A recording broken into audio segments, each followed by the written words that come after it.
kay may buntag. Salamat choir sa matahong awit, no? O matahong mensahe sa mga awit. I will be the one, no? Kita ang magdala sa kahayag, no? Dinhini nga kalibutan.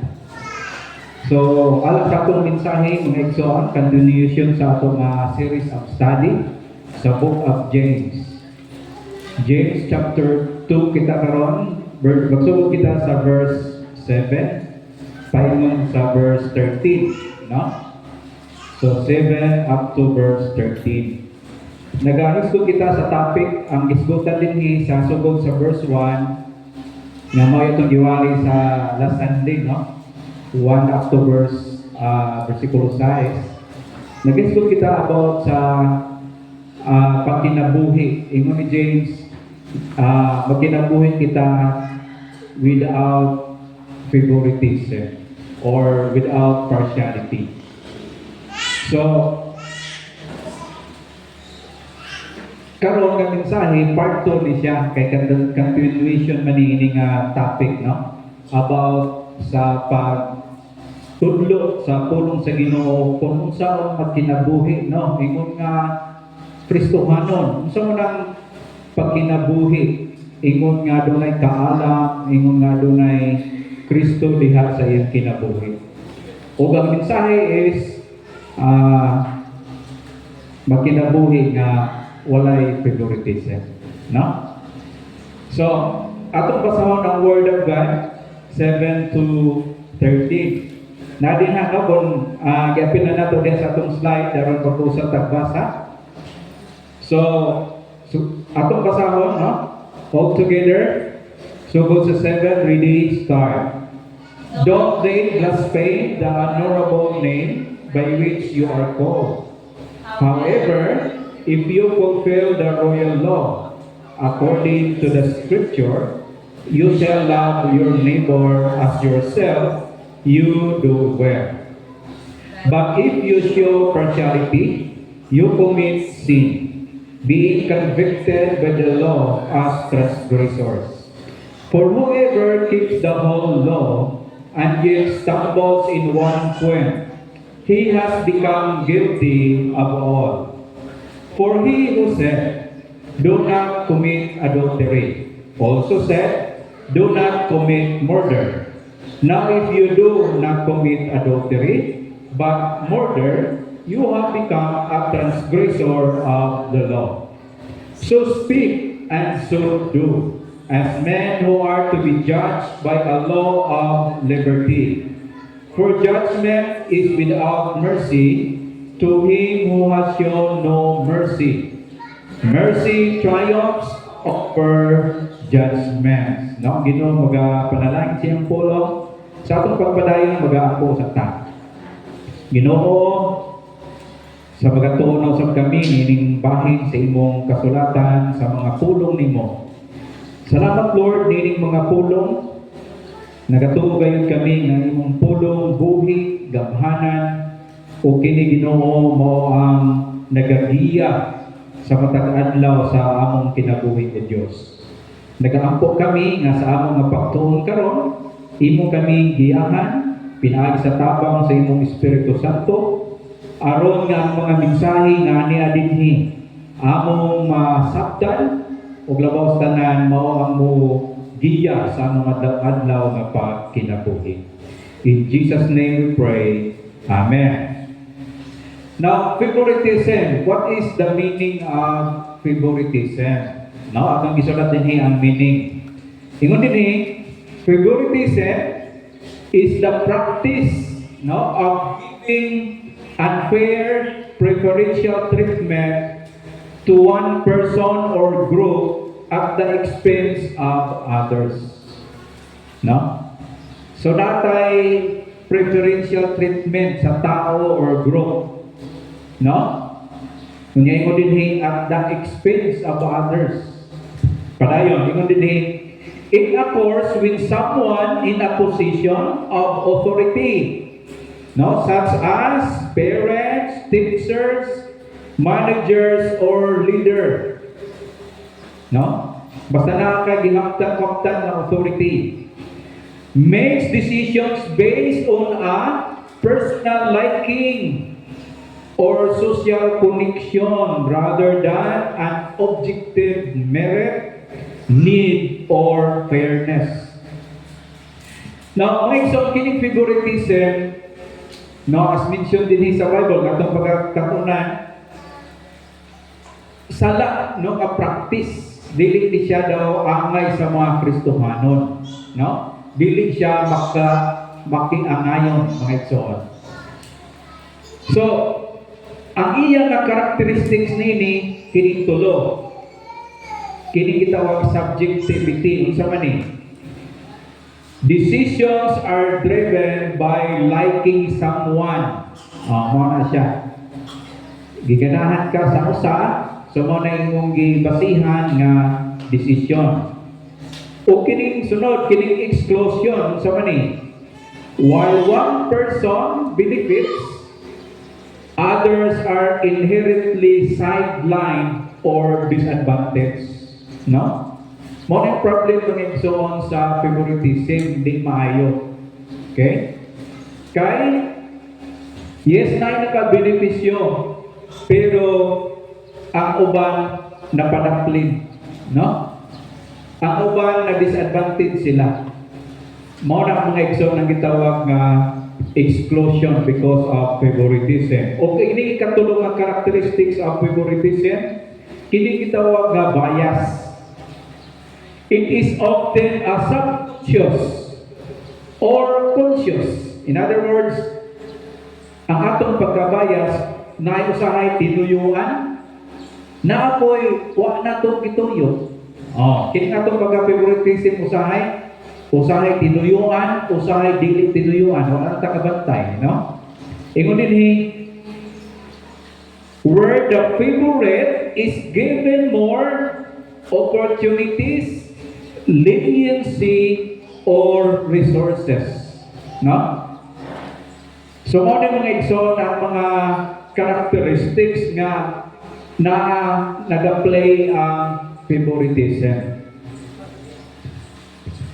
Now, sa atong pagkatunan karon, verse 7 to 13, natay upat ka dalagko nga pagaisgutan. Ako kini sa the law, no? Kasuguan nga gikan sa Dios.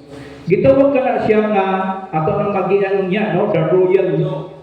Ang royal law, makita sa verse 8, this highlights the command to love your neighbor as the standard of Christian conduct. Okay? Sunod, nakikitawag mga igsoon nga study nato karon makita sa verse 10 na apoy unity of the law. So verse 10 explains that the law is single unit. Breaking one part is equivalent to breaking the whole, emphasizing our need for grace. Now, ito niyang emphasize no, as we go meaning verses. O, sunod nga may sigutan na ito about the law of liberty. No?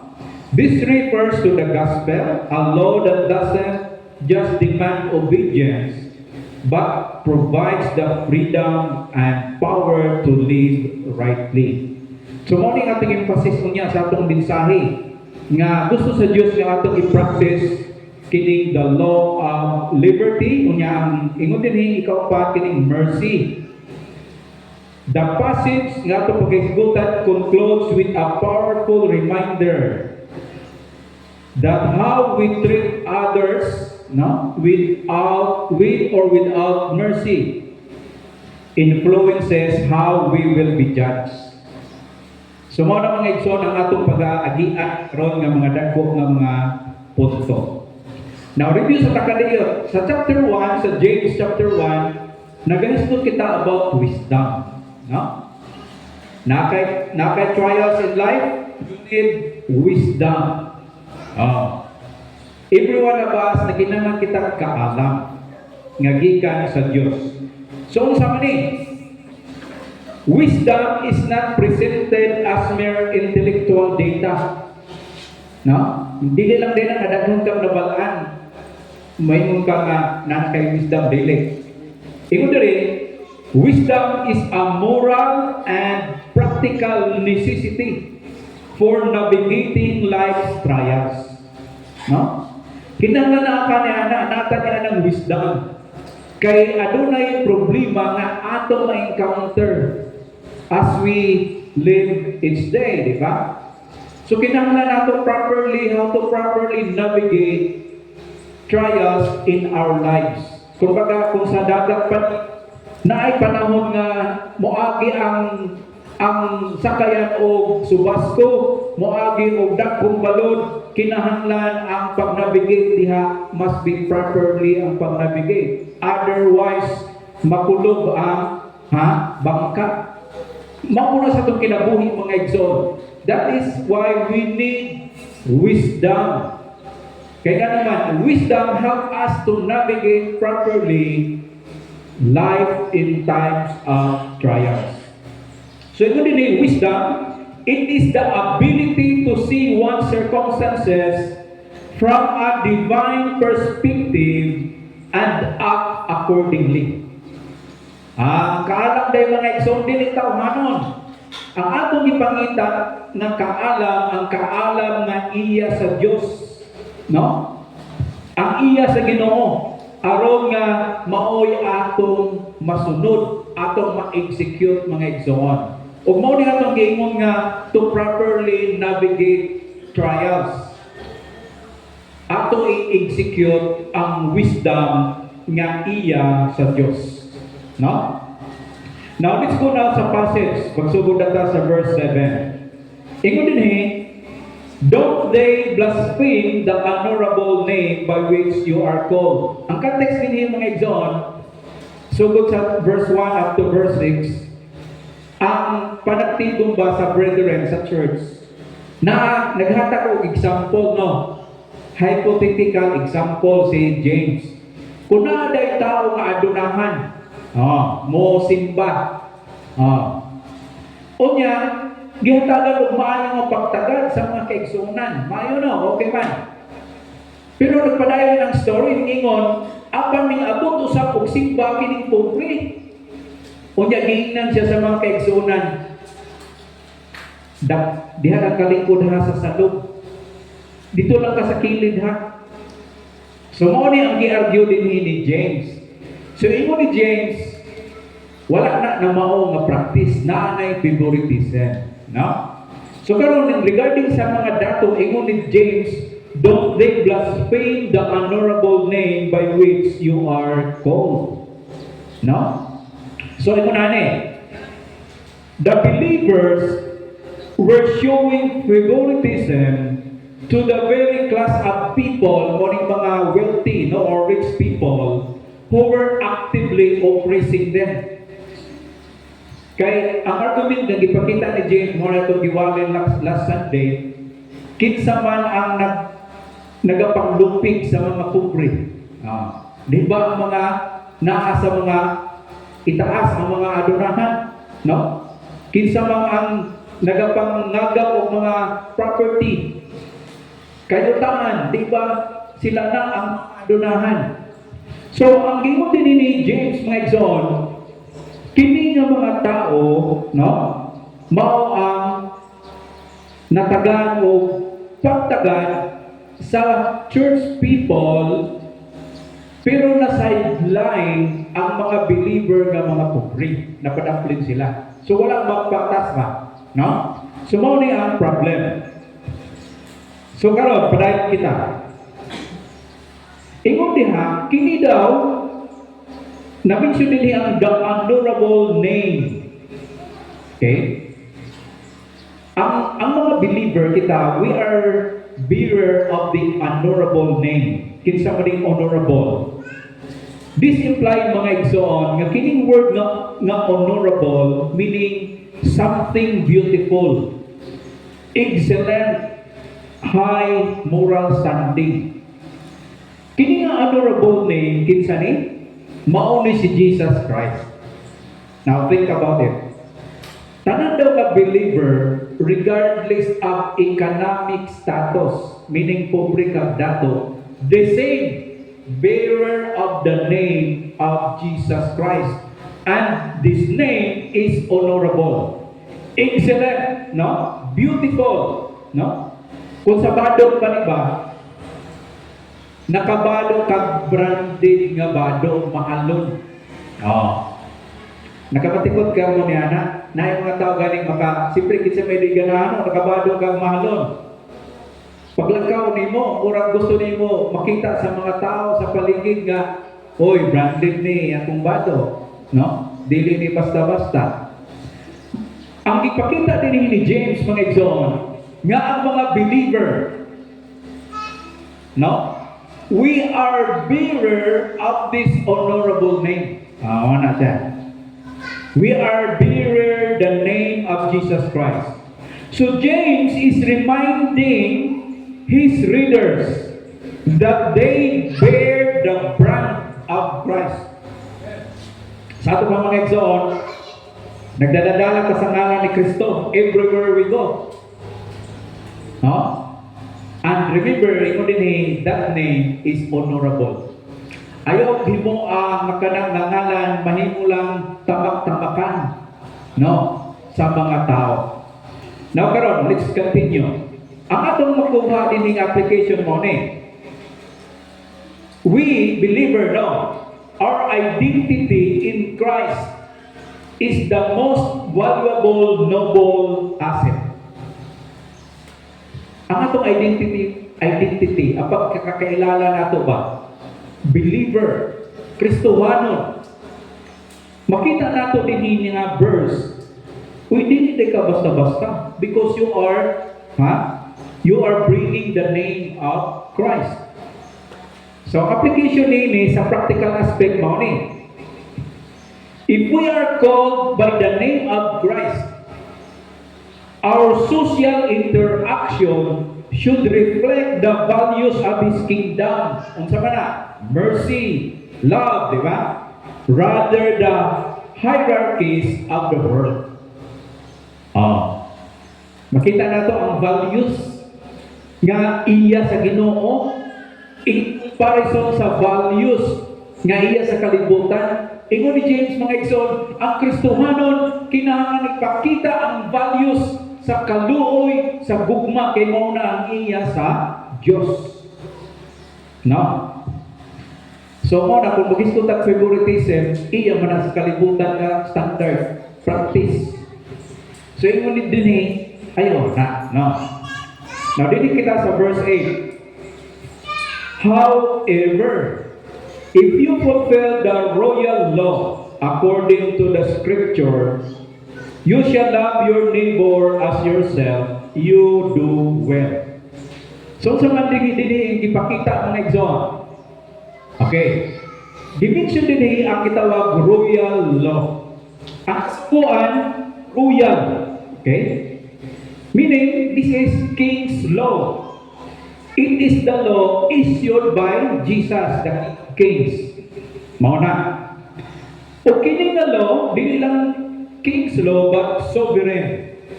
It is royal because it sits at the top of the hierarchy of all other commands. No? So, ang kiningang kasubuan mga igsoon, gikan mismo sa Diyos. No? Ang background din kung bato ka sa Old Testament, makita ni sa Leviticus 19:18. Okay? Ang pagkinabuhi sa gugma. Okay? So, yung nanin na itong ma-learn.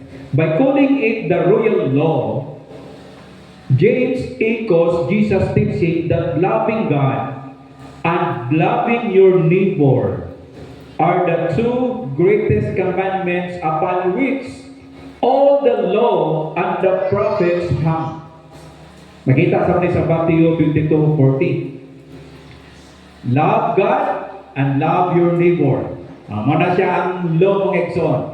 Kini daw sa hierarchies of law, no? Naan ni sa taas. Prime importance ni siya mga igsoon.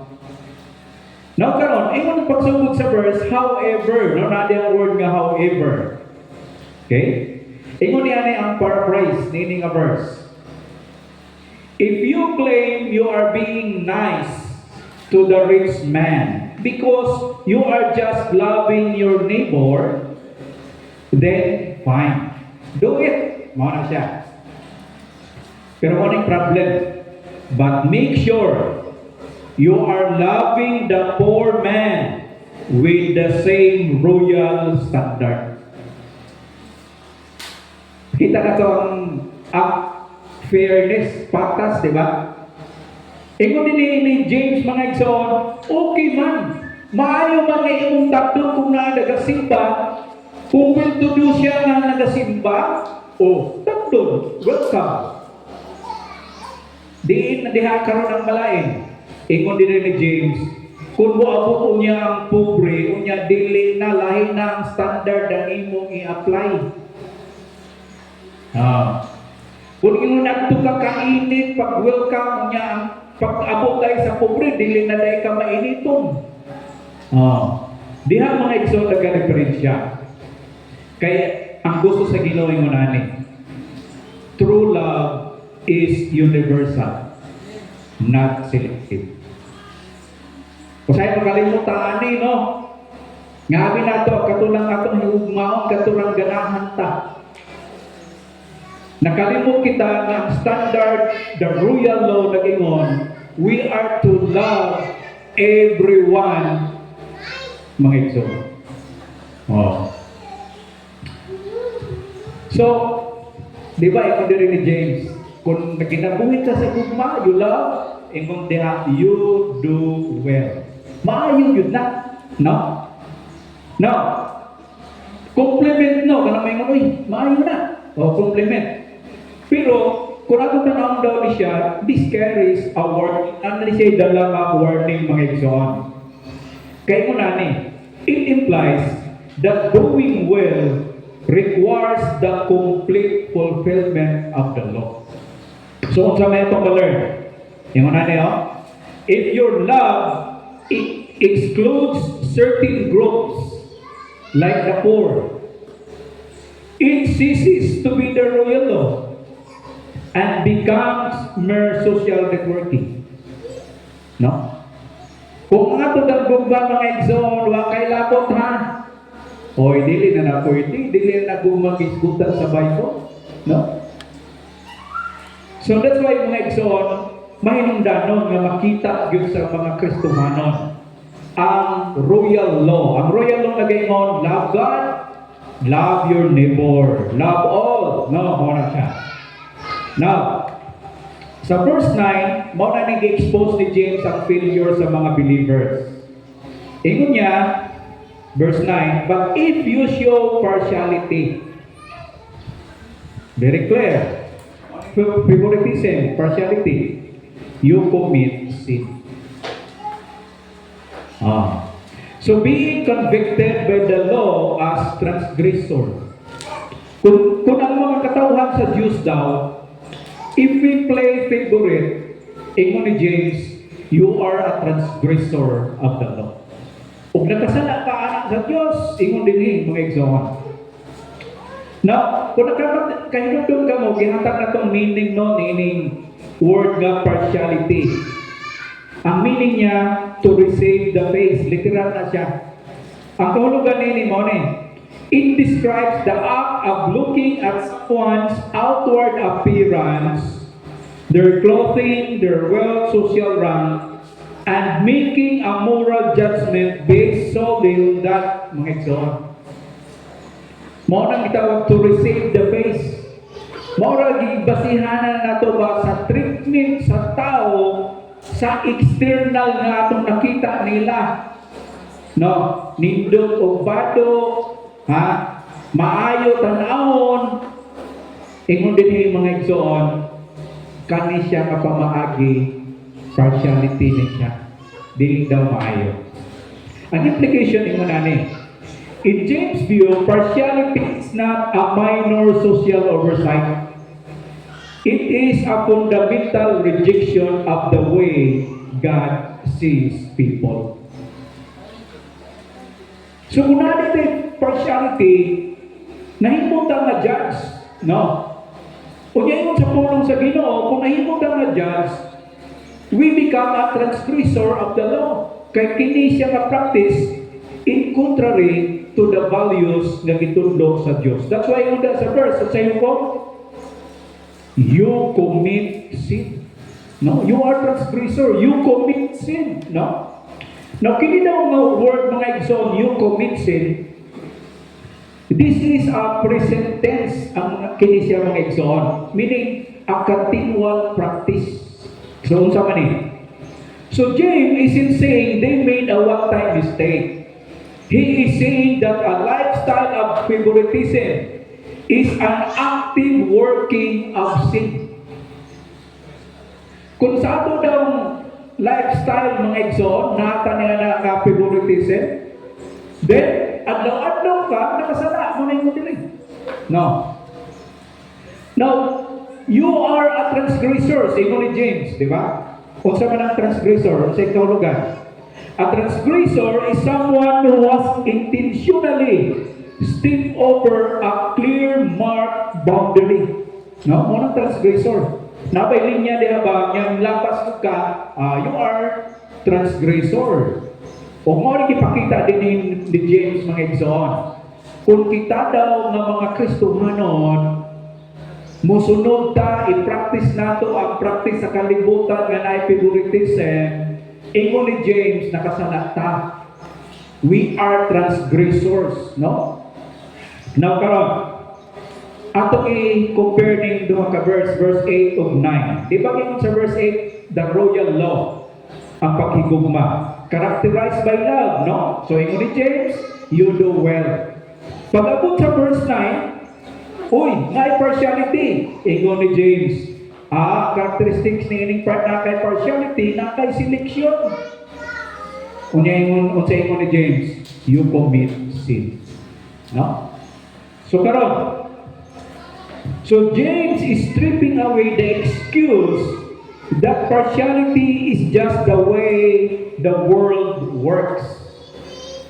O hindi din pwede mahimong excuse mga igsoon nga moingon ng mga Kristohanon, mao naman gud ni ang naandan sa kalibutan, practice sa gawas. James is bringing it into the courtroom of the law and declaring it a crime. No? Nakasala kita. No? Nakasala ang Kristohanon kung magsunod nini favoritism na practices. Now, unsa may ato ma-learn? Ang makita nato mga igsoon about the law, the equality of the law. James argued that the royal law does not allow for exceptions based on status. Mo na ang royal law na ay gitawag equality. Ug mo na gitudlo sa pulong sa Ginoo, the royal law, unsa? The royal law does not allow exceptions. No? Sunod, makita po nato ang atong ma-learn mo ni. Following the King, meaning the Lord, is most clearly expressed through honoring His standard for how we treat others. So, mo mga igsoon ang atong pag-treatment ba others. Kinahanglan daw i-express nato ang standard nga gitudlo sa Dios. Now, verse 10, atong tanaw ni. No? Verse 10. For whoever keeps the whole law and yet stumbles in one point, he has become guilty of all. No? Matod pa sa mga Bible commentary, kini daw nga verse is the most sobering statement in the New Testament regarding the nature of the law. Basahon na ito ko, perti mga igsoon. Whoever keeps the whole law and yet stumbles in one point, he has become guilty of all. Na ito ning himay-himayon, no? Makita nato din mga igsoon. For example, James is countering the common tendency to rank sins. Kita, we often think we are 90%, for example, 90% good and 10% failure. So, kung may tama, 90% good akong nabuhat, 10% ang akong failure, for example, na kay favoritism, 10% failure. Sumingon po sa ita pagunaw na, gamay raman ni, does not matter. Mana siya. It does not matter, gamay raman ni siya masala. Partiality or favoritism. Pero ang argument na ipakita ni James din mga igsoon, very stunning. Kaya nga naman, gipakita niya din kasama sa chain link. Di ba kadina ba? Maputlan galing ako sa, putol galing kadina. Di na, na. Mauling nga itong pakita. Think about the law not as a list of independent items, but as a chain, kadina. If you break one link, the entire chain is broken. Muna siya, image gusto ipakita ni James.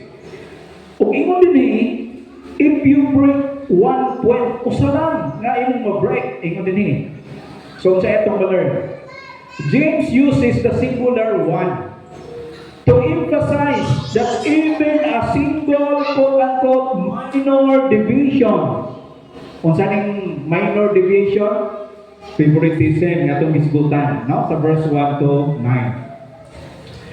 Changes a person's status from innocent to guilty. Muna mong igsoon. Kay kinidang law of God, indivisible, meaning di pwede imong bain-bainon.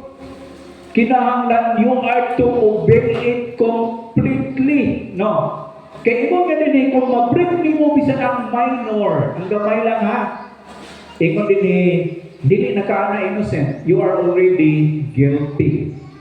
Mo nang word ha, guilty of all. Okay? So the word guilty, no? Carries a legal connotation of being held fast or liable to a penalty.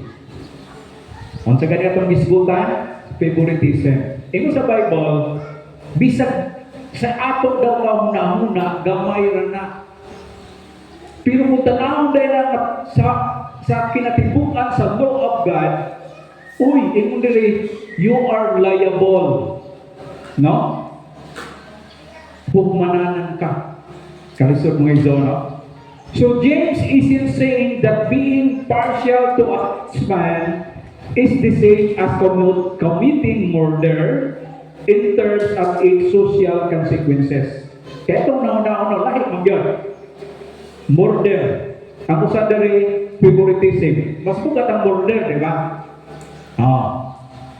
Dili ni mo gisgutan ni James ani nga social consequence nga pinakatuig ka nga mampriso. Tingnan natin. James is saying that both acts constitute the same act of rebellion against the lawgiver. So to break any law is to insult the king who wrote all the laws. No? So ipakita daw nato mga igsoon, an act of rebellion to the one who wrote all the laws. Kaya ang law na do not murder, do not commit adultery, gikan sa Diyos. The same is favoritism. Ingon sa Ginoo, do not play partiality or favoritism. Gikan po na sa Diyos mga igsoon nga law. So sa ato pa mo nani nga itong mother, very strict ang law, no? We need grace. Kinahanglan natong grasya. Kaya ko nani, isgutang kaluwasan ka diyo. If perfection is the standard of the law, then the law cannot save us. It can only convict us. Dahil mga tao na mabatihan na ito, may ingon sila, pangutahan mo ni mo, Brad says, sa imong nahuna, makapalangit ka. May maglingo-lingo pa, di pa sure. Sunod may pangutahan, sa imong pagi, kung sa pagi makapalangit ka, kung nagtumata sa kasubuan sa Ginoo. So, wag ka nagpatay, wag ka naghimo sa mga gisulti sa Bible nga di mo buhaton, or 10 commandments, for example. Now, ingon ni James, kung maudang na ang basihanan, dili ka maluwas, dili ang tao maluwas. Kaya nga naman, ingon niya, argument ni James, if you break even one law, No? You are already convicted, mga igsoon, sa hukom. No? Ingon na ka-strict ang law. That's why sa Bible, nagtudlo og grasya. No? Ang law, mga igsoon, nagtudlo lang na kita hukmananan. Makasasala ta. Pero ang grasya, nagtudlo ka nato nga pinaagi kang Kristo adunay kaluwasan. Ug mao ni ato application, mga igsoon. Ang application ni nani, we cannot compartmentalize our lives. Being holy in church, but partial or discriminatory or favorites in business or in our social circles. Ha? So, dili kayo ma-departmentalize ang atong pagkakristohanon. Maayo ta pag pinagdanay, balaan kayo ta, puno sa grasya, puno sa simbahan. Pero kutuan na ka sa atong bagay, sa atong mga trabaho. Makita pa ba ang Kristo sa atong ginabuhi? No? So, mauling ipakita din mga igsoon. Let's continue. Ino din sa verse 11, for he who said, do not commit adultery, also said, do not commit murder. Now, if you do not commit adultery, but murder, you have become a transgressor of the law. No? For he who said, muna ha, muna kingon diha. Atong batayan, ang susi din sa study sa verse 11 is that the authority of the law is derived from the person who spoke it. Ang authority ba sa sugo? Nagikan kung kinsay nagsugo, muna ang Diyos. So James is arguing that you cannot pick and choose which law to follow because they all carry the same divine signature. Ten Commandments, for example.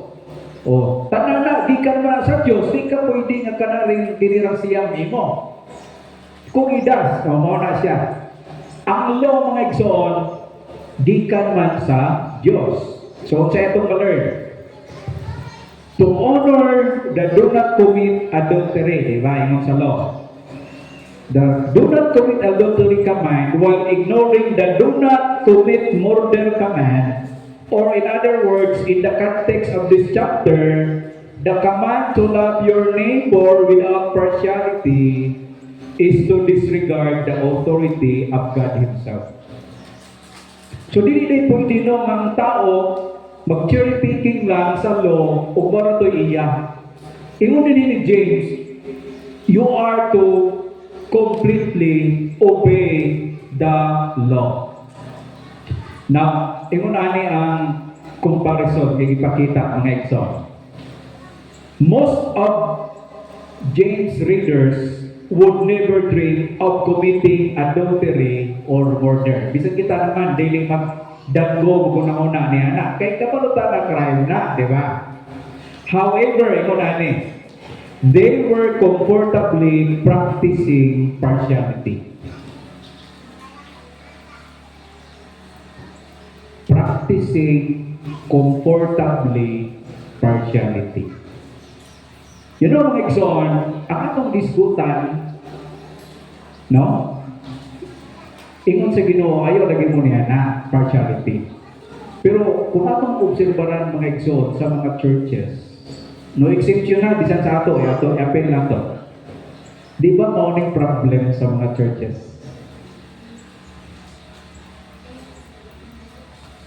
So siya nato ni mga igsoon. One of our speakers, one time natin speaker, di ba, invite ta sa atong anniversary, Thanksgiving. Nakahisgot siya, naingon siya, morning problem sa among church. Ang problem sa among church na ay clique. Ang clique mga igsoon, grupo-grupo sa mga Christians, niya sila nga grupo ay labot ang uban. Niya uban po, pag grupo po sila ila dito, ay labot ang uban, hangtod nga uban ma-out of place, ma-sideline na. No? So muna nahitabok mga igsoon sa mga kaiglesia. Umaw ni ang problem bayapon nato mga igsoon. No? Kanang kasagaran ng ato ginaatubang, ginaistorya, ginakauban, halos maumaura nga mga hitsura. Pero kung atong susihon baya, dili baya kay sila ra ang naa sa church, daghan baya ta. No? Mao ni ang bantayanan, no? Because yes, we have preferential treatment, pero yun sa Ginoo dapat there is fairness, no? Because we are to exercise love for everyone, not to someone, no? So kung tagaan na ulit sa lamin, kini nga statement, ingon ani, by placing partiality in the same legal category as murder and adultery, James is stripping away the respectability of their sin. He is showing that the nature of the offense is the same. It is an act of treason against the king's decree. Mga igsoon. Di man anak, no? Murder, adultery, what a crime, death sentence. Pero ang ipakita din sa Word of God, mga igsoon, we commit sin gihapon at tubangan sa Ginoo, bisan minor siya. No? So, morning itawag nila, kung nakapatid mo sa English, syllogism, no? Syllogism. Unsa man ang syllogism? Usa ni siya ka logical reasoning where a conclusion is drawn from two assumed premises. For example, ang premise A, number 1, God is the single source of all moral law. Mo ang premise. Ang premise number 2 mo ni, you keep the law X and you broke the law Y. Ang conclusion mo ni, sa syllogism, you have rejected the authority behind both, making you a transgressor of the entire system. No? So, kini daw practice nga favoritism, kung tanaw daw ni sa the lawgiver, kaya ang tanan nga law, gikan man di ay sa Diyos. So, we become transgressor, we commit sin before God, mga igsoon. So, yung natin application.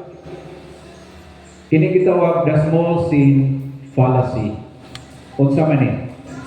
It challenges the idea that we can offset small moral failures, mo ning atong isgutan lagi, like bias or favoritism, with a large moral success, like unsa man ni? Being faithful or law-abiding. Mao din no? Faithful kayo ta. Praise God. Natay mga ministry, praise God. Pero sa application ting nga verse, nga bisan daw ning ginagmay lang nga mga butang, no? Delikado mga igsoon. Kay mo sa Bible nakasala ta. No? So, the spirit of the law mo rin dapat must permit, musunod ba, penetrate every level of an organization. Di ba ang law ng Exod, ginataptapan mo ng justice, no? Makita na, makita na sa picture. Nga taptapan na. Ay, dili isang base sa inyong makita. Okay? Patas ang playing sa law mga Exod. Huwag namin ipakita din ni James. In our lives, in our organizations, gusto sa Diyos nga ang playing field patas mga igsoon. We love everyone. No? We do not play favorites. You know mga igsoon, sa'yo na insulti, no? Pero, you know mga igsoon, usay din ta makamatiko nga naanatay practice ka favoritism. Let's continue. So speak and so do as men who are to be judged by a law of liberty. So medyo paspas na ko, no? Kaya kulang na kong oras. Speak and do. Kung sa may itong ma-learn ini. By saying, so speak and do, James demands total consistency. True true wisdom doesn't allow for a gap between what we say we believe and how we actually treat people. O may matahan, I believe God. So, unsa man ang imong Diyos? My God is a loving God. Mana siya? No favoritism. That is the God that I believe. O karon, adilita na po sa practice ang pangutana. So, how do we treat people? So, mo nang ingon dili ni James. So, speak and do. Meaning, ang mga Christian daw, kung unsay ato nakatunan about God, let it be manifest sa atong action. No? Walay partiality sa Diyos. Walay favoritism sa Diyos. Tungod kay ingon ana ang atong Diyos, ingon ni James, busa maupod na'y buhata. No? So karon ingon niya diha, the law of liberty. Niya nga verse mong exon, no? It is a law because it provides, okay? Ura siya contradictory, no? So nahunaon talaga kanil law of liberty. Sa figure of speech na gitawag oxymoron, no? Ang oxymoron, mga igsoon, this combines two contradictory or opposing terms to create a paradox. Nganong man siya murag contradictory? Law niya liberty. Mo yung law, normally a law implies restriction. Di ba? Law. Balaod na restriction. Pero kung mo yung liberty, ang implication na freedom, di ba? Liberty o freedom. So mura siya contradictory, no? Pero mo nang diskutan din ni James, the law of liberty. So unsa man ni? So it is a law because it provides a standard. Ang standard, love. But it is of liberty because it is written on the heart. No? So it frees the believer from the letter of the law that kills, moving them toward a life motivated by grace rather than fear. So sa ato pa mga igsoon, ang law of liberty, ang law sa Ginoo nga love, no? Ato daw nga i-exercise gikan sa atong kasing-kasing. No? Now, mao ni ang standard sa Ginoo. So James warns that even though we are under grace, we are still judged, mga igsoon. However, the metric of this judgment isn't a checklist of 613 rules. Sa Old Testament, kung ipon daw nimong commandments sa Ginoo, dili lang 10 commandments. Matod pa sa mga scholars, 613 laws. Kung tanaw nimo sa Old Testament. So yun din yung mga igsoon, ang basihan sa judgment sa mga believers, dili ng 613 laws. It is how well we embody the freedom and love Christ gave us. Morning mga igsoon nga, the law of liberty. Basihan ta sa Ginoo sa judgment, how we exercise the love. No? Ang gugma nga gusto sa Ginoo nga atong ipakita ngadto sa tanan.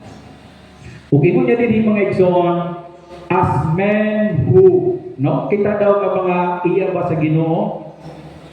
A person who realizes they have been liberated by God's mercy will naturally find it difficult to be partial or cruel to others. Kaya kita mga igsoon, no? Pasalamat na God is without partiality. Kaya kung napay partiality ang Ginoo, dili punta ma-apil tingali sa pili niya. So makita nato ba mga igsoon nga ang Diyos, no? Without partiality. So karon, unsa ni makita nato kumpara ang internal o ang external sa tao? Mao ni, real integrity isn't about following rules. Because you saw someone is watching.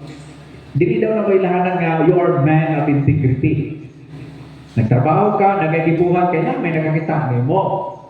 Ingon na ni, it is about acting out of a liberated demonstrated character.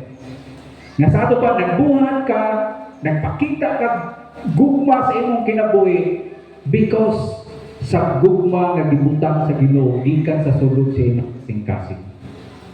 Sa ato pa mga igsoon, we practice love to everyone. We do not show favoritism tungod kay balo kita nga ang Dios mao'y nagtudlo kanato. So freedom isn't the absence of love. It is the presence of a higher motivation. Manang freedom ng igsoon ha? Is not the absence of love. It is the presence of a higher motivation. The royal law of love. You are now free to love, to accept everyone. No? Tungod kay na ang royal love, mga igsoon, sa sulod nato. Humanong ko na lang ni verse 13, no? For judgment is without mercy to him who has shown no mercy. Mercy triumphs over judgment, no? So, unsa man ni? The way we measure our grace to others is the way it will be measured to us. No? Sa Bible, so, ang teaching sa Ginoo, the way we treat people ba is God's way of treatment to us. Kumusta atong treatment sa matag usa ka tawo? Mao ni ang warning mga igsoon. If we use the law as a weapon to exclude the poor or favor the rich, we are opting into a system of strict judgment. No. Kung nada tayo favoritism, we put ourselves being a judge, and God will give us strict judgment. So into that system, judgment is without mercy. Oh, delikado ang igsoon. Pero dili na punta, i-mirror na ito ni, nga kinaiya. Our treatment of the unlovely, quote-unquote, or the lowly, quote-unquote, kinsa ni sila, is the truest indicator of whether we have actually understood the mercy God has shown us. No? You know, mga igsoon, ang tinudaan ay kung kinsa ta, mabalaan how we treat people below us. Kaya kung i-treat na ito mga tao, makalibil na ito, taas pa na ito, gets na. Pero yung sa Bible mga igsoon, how we treat people, the lowly, the less privileged, the poor, mao na ang ilhanan mga igsoon, kung kita na nabagayod ang gugma sa Ginoo diri kanato. Because ingon sa last portion sa verse, mercy triumphs. Gusto sa Ginoo nga kita na ay kaluoy, kanadiha ang kanindog mga igsoon kadaugan. Kanang word nga triumphs, no? Kanindog na glory over, mo na yung meaning, no? So ingon na ang imagery. Hulagoy ni siya. Imagine a courtroom where judgment has read a guilty verdict. No, kaluoy no kung i-pronounce ng Gabriel bitaw, i-do niya guilty. Subo na siya. Pero ingon na niyang padayon. Now, mercy enters the room and shuts down the condemnation. Okay? Sige, miski hukman ka, o sige, ako ipakita sa imong kaluoy ng grasya. Mao na mga igsoon gitawag the divine paradox, no? Kita makasasala ta hukmananan, di ba? Pero gikaluyan, gigrasyahan ta sa Ginoo. Mao nang mercy triumphs. Now, imuna na ang Diyos, no? While the law is perfect and judgment is just, God's mercy is the final word for those who live by the law of liberty. Yes, tinood na mga igsoon, ang law perfect, ang judgment just. Pero napay katulong, napay mercy. Asa na itong pilion? Ha? Dili ta sa mercy. That's why mga igsoon, gusto sa Ginoo nga pagkinabuhi ta diha sa kaalam. Kaya ang nasa kaalam will not play favorites. No? So, akong basahon, the culture of mercy. In any organization or classroom, creating a culture where mercy triumphs ensures that people are valued for who they are rather than what they can provide. No? Bisag unsa pa ka, tao mong ka, oy, ako kang gugmaon palanggaon, itreat ta ka nga maayo. No? Dili ko magbase sa imo, sa imong performance, sa imong lookout, kung dili tungod kay akong ipakita kanimo ang gugma sa Ginoo. Favoritism is a form of harsh judgment, no? Valuing one while devaluing another. But the king's subjects are cooled in with mercy. No? Ang kaluoy, mga igsoon. Direta katapusan ng slide, mga na atong isulti. James 2:13 says, mercy triumphs over judgment. So consider this. Is your life currently a testimony to the King's mercy, which is for everyone? Or a testimony of your own judgment, which is to a selected few? Kita rin po'y makatubang nini mga igsoon. At the end of the day, ang Ginoo po din nakahibalo sa atong mga kinabuhi. How we execute sa gitudlo sa pulong sa Diyos. Sa atong kinabuhi mga igsoon, hindi po din na magsugod, no, nga, Lord, pasaylo ako, Lord, kay usay, di kong kabatikod Ginoo, na favorite di ay, no? Yes, mo na kita mga igsoon, kita kabantay. So, kinatay preferential treatment sa usa-usa. Pero i-remind ta sa pulong sa Ginoo, our God, no? Gusto niya, we love one another. No? Tungkol kay sila, mga igsoon nato sa Ginoo. No? The same mga atong pagtagad, the same mga atong treatment, the same mga atong panag-istoryahanay, ang atong pagkukulabindo, mga one family man ta. Di ba? Usa ta kapamilya diha sa Dios. So kinahanglan the same mga igsoon. We do not play partiality. So mag-aapot ta, Lord, salamat Ginoo sa mga reminder nimo kanamo, Lord. Mahinungdanon diri sa church ug sa individual nga mga kinabuhi. Pahalayo ka na kanamo, Lord, o pasayloa kami kung doon kami mga partiality or favoritism diri sa church, bisan sa among panimalay, bisan diya sa trabaho. Tudloy kami, Lord God, nga kami magkinabuhi diya sa gugma. Higugmaon ang tanan. Tungod kay ikaw, Diyos, sa gugma. Pakamayo mga Lord, ang imong mga pulong sa mga kasing-kasing in Jesus' name.